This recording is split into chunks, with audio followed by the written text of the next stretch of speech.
Hello and welcome to episode 77 of This Week in Germany. We'll be bringing the world to Germany and Germany to the world with news for the week beginning the 22nd of June 2015. My name's Daniel. And my name's Rob. Each week we feature stories from the news, society, and culture in the English language. If you want to find out more, including ways to follow us on Facebook and Twitter, head over to our website, thisweekingermany.de.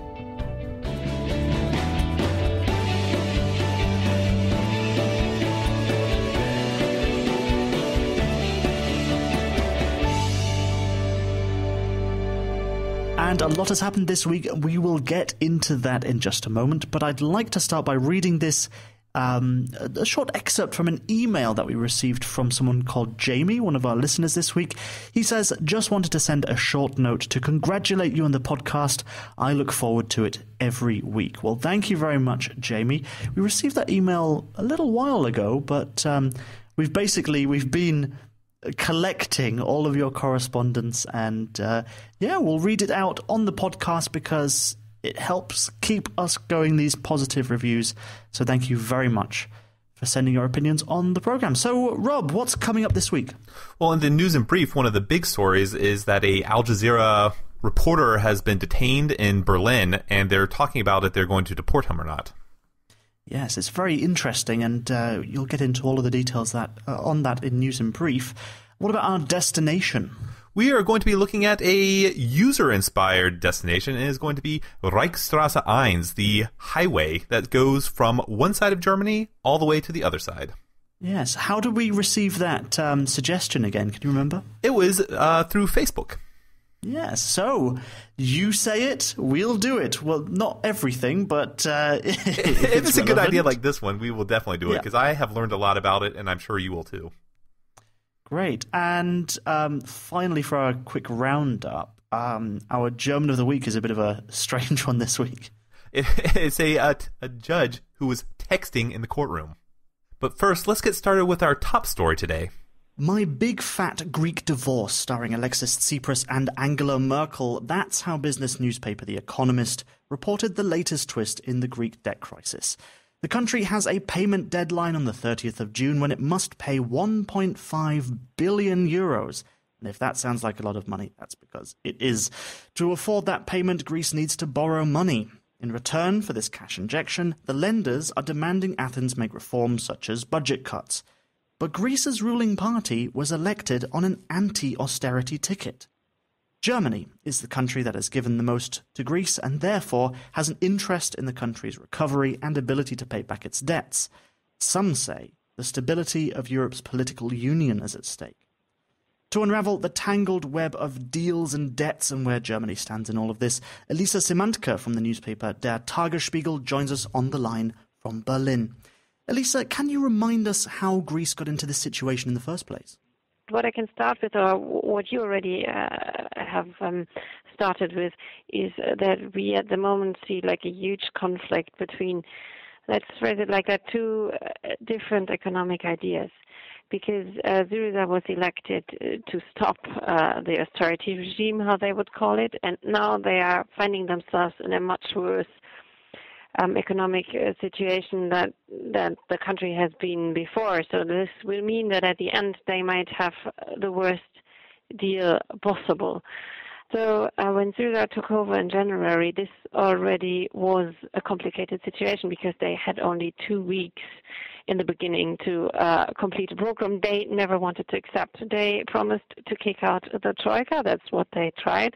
And that is maybe one of their big failures, that at the end they had to arrange with the creditors' demands. And this is quite impossible task to do, because if you promise the opposite of what you at the end have to fulfill, this of course makes the people go much more against you than they would maybe with a conservative government.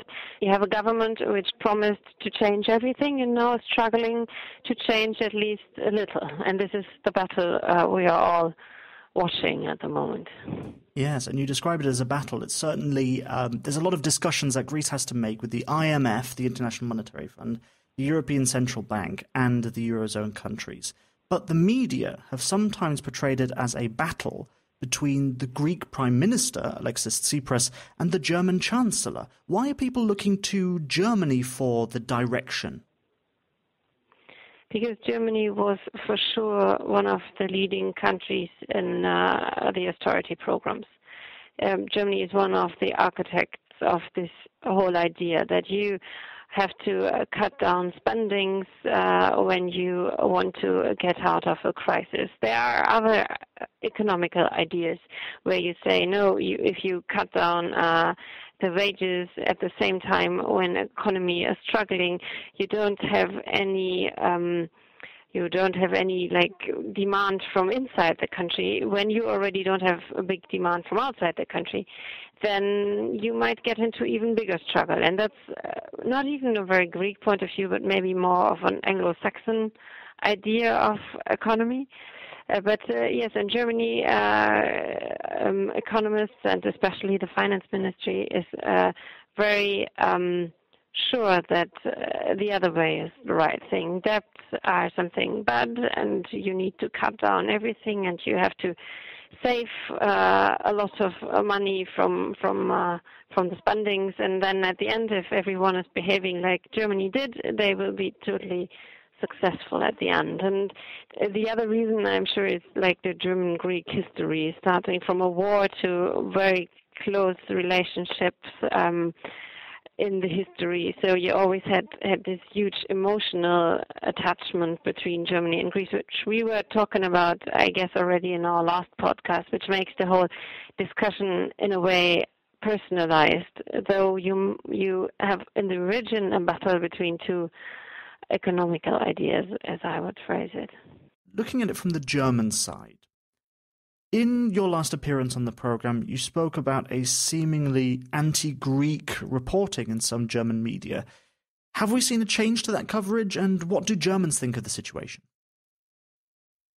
I think that this what I called anti-Greek the last time has become mainstream in the meantime. It is in Germany. You had the narrative from the beginning from the political parties that the lending money to Greece is a huge act of solidarity, and that this solidarity is stretched too far. And even if this has never been true, because it was at least for the same amount or even more about own interests or interests of German banks and of German banks and other big lenders, they can't step back from this now. It's already so deep, this German narrative, that it became its own truth. And I think that everyone, even who's arguing in favor of the Greeks, so like we should help them, we should give them more money, always finds himself within the boundaries of this narrative. And I think this makes it really difficult to explain to people in Germany really what's going on economically in the connection with Greece and with the whole Eurozone, because you always have this emotional and very unrational connection. And if we want to bring this Greek debt crisis to a close, the whole crisis is not going to come to a close anytime soon, but some kind of solution, some kind of direction, a path needs to be forged. What needs to happen next, and what options are on the table to create a way forward? Let's assume that there will be a compromise within the next days. This would mean you get 7.2 billion euros as a payment from the last bailout package, which now then will be concluded. But this is just enough to pay the IMF for the next month. So there will be a big question, what's going to happen next, because there will be following payments in September and within the next years. So there has to be a huge discussion how the Greek debt and the whole Greek economical situation can become sustainable, so that you don't have like a third and a fourth and a fifth and a sixth bailout package within the next years. And I think one big question they have to solve is the question of debt restructuring. You had not only the Greek government asking for it, but also the IMF, who said that this has to be the other side of, on one side they're asking for the liberalization reforms, and on the other hand side they say, okay, you really need to restructure the Greek debt. And this is something the European side of the creditors has ignored until now, because it's not fitting into the narrative and the idea they are giving their own voters.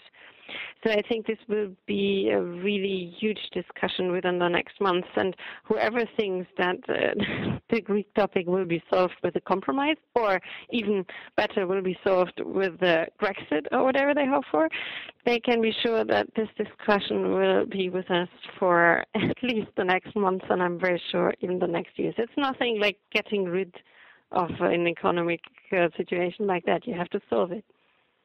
Elisa Simantke, journalist for Der Tagesspiegel, thank you very much for joining us here on This Week in Germany. If you would like to read more from Elisa, you can follow her at twitter.com/funelisa.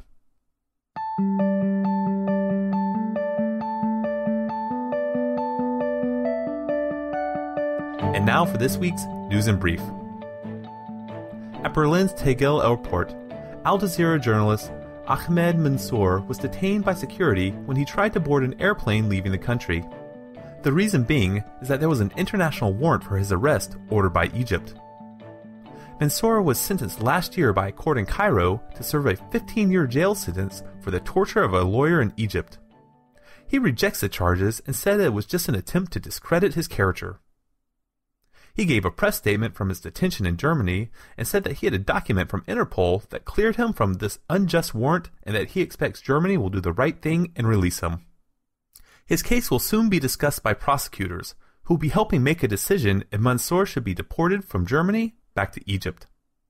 There are many upset and are protesting Mansour's detainment, which comes after previous protests on alleged human rights violations made by Egypt when the president visited the German Chancellor Angela Merkel earlier in the month.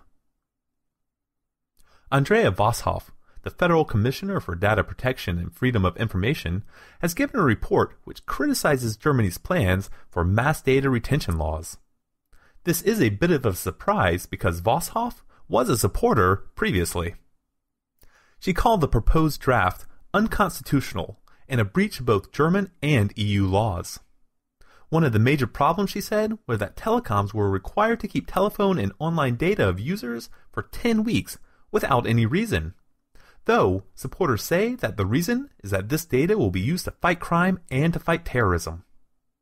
Like Voshoff, the legislation was not accepted by many others as well, but the Vice-Chancellor of Germany, Sigmar Gabriel, was able to get approval of the SPD and go ahead and submit the draft to Parliament. This will be the second attempt to add data retention legislation after the top EU court invalidated the last directive at mass storage of user data. A follow-up for what happened with the killer of the Turkish student, Tuğçe Albayrak, who is being hailed as a hero after standing up for two teenage girls and then was beaten to death. Senal Masovic had struck Albayrak so hard after an argument in a fast food parking lot that she had gone into a coma and died a few days later. He has now gone to court to face a verdict for his actions. The judge said that he believes Masovic had not intentionally tried to kill Albayrak, but no verdict can make up for her loss. The 18-year-old was sentenced to 3 years in jail for inflicting bodily harm with a fatal consequence. He said he was deeply sorry for his actions and that he can't imagine the pain and suffering that he caused her family. His lawyer did say that the verdict would be appealed because he called it overly harsh. Now, news from the Women's 2015 FIFA World Cup. Germany has won their first knockout round against Sweden with a score of 4-1.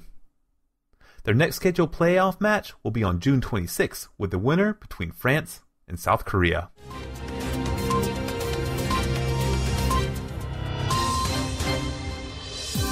This is DW News live from Berlin. The countdown. The German news broadcaster Deutsche Welle will soon be launching a 24-hour television channel in the English language starting on June 22nd.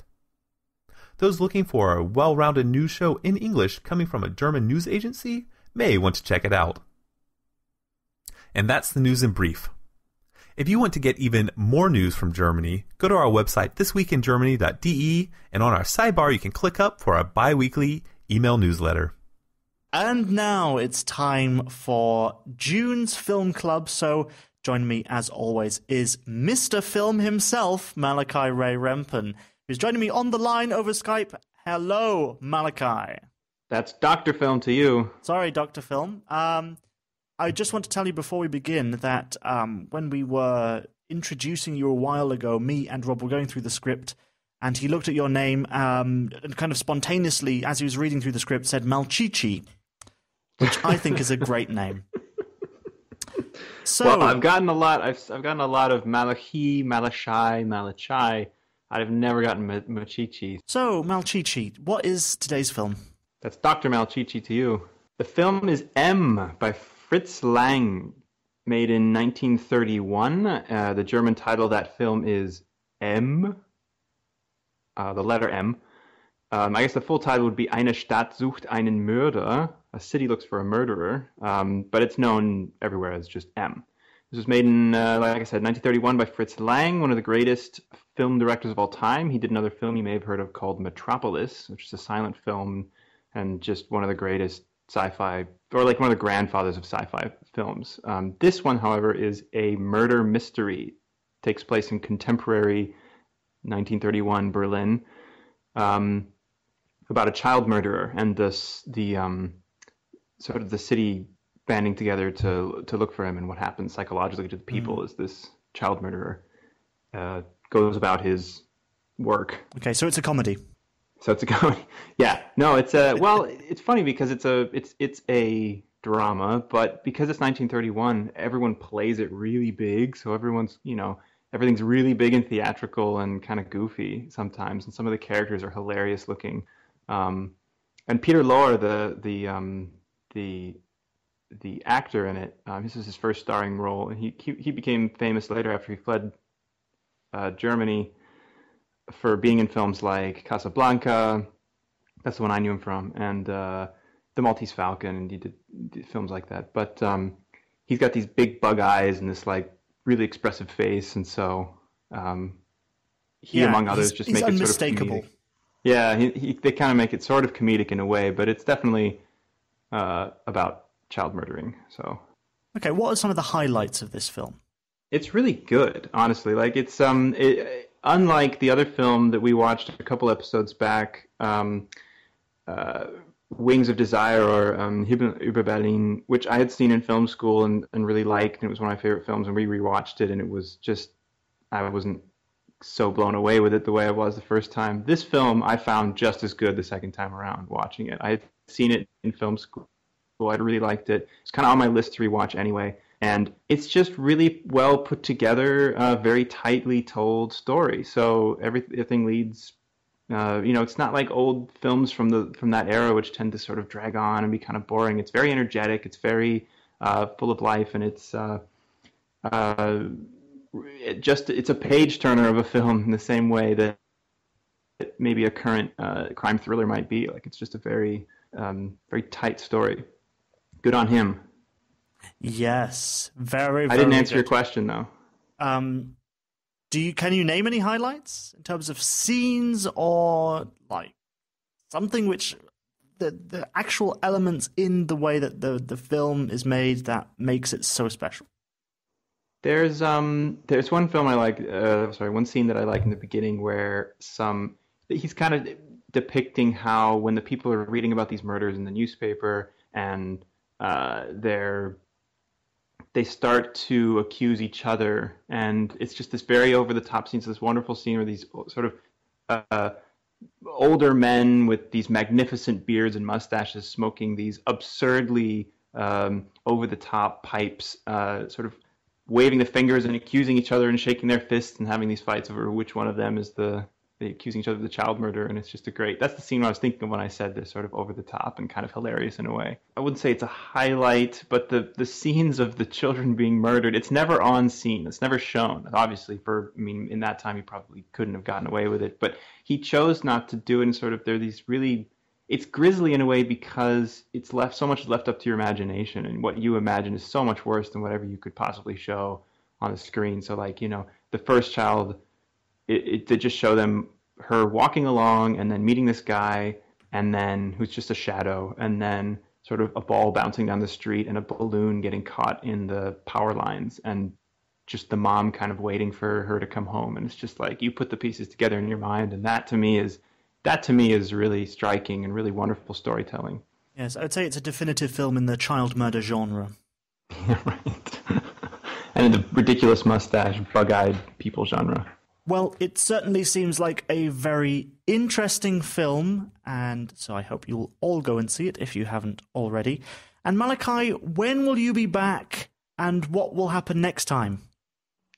Well, I'll be back in the middle of July, and we're going to have another film club, Daniel, and we're going to watch a film that is to be announced. Malachi, thank you very much for joining me once again on This Week in Germany. I hope you had as much fun as I did. As always, it was an absolute pleasure. And coming up right now is Destination Germany. We're going to take you on a journey somewhere in the country that is well worth a visit, whether you're a tourist or a permanent resident, foreigner, or German citizen. We'll be covering the famous sites as well as those little-known corners of Deutschland. And all that matters is showing you that Germany is an interesting and exciting place to visit. And if you enjoyed the destinations that we talk about each week, go to our website, thisweekingermany.de, and we'll make sure that we have photos of each week's destination. Yes, and our featured destination last week, of course, as always, Rob, you chose a really, really cool one. We visited the Weihenstephan Abbey and got to hear about its rich and long history, and when I say long, I really mean long. While not the oldest abbey in Germany, it is the oldest running brewery in the world. All those years, over 1,200 years, this place has been producing beer. And that's one of the great parts about visiting a historic place that also happens to be a brewery. You get the chance to sample some of the history from a glass. And on this week's destination, and on to this week's destination, I should say, where in Germany are we traveling to, Rob? This week we'll be traveling in Germany, but not to a specific destination. The way, as in the path of travel, is our feature this week. And this time our destination was a recommendation submitted to our Facebook page.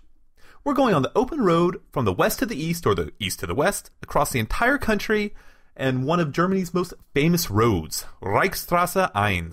Yeah, I like the sound of this. We've been doing a lot of museum or gallery type of destinations recently, so it's nice to change it up a little.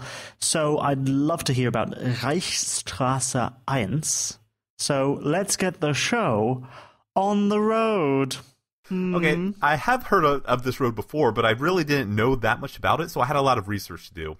And this small segment of Destination Germany should give you listeners some good general background about the road, what it is today, and why you should take some of your valuable time to go see it, or look into it more if it interests you.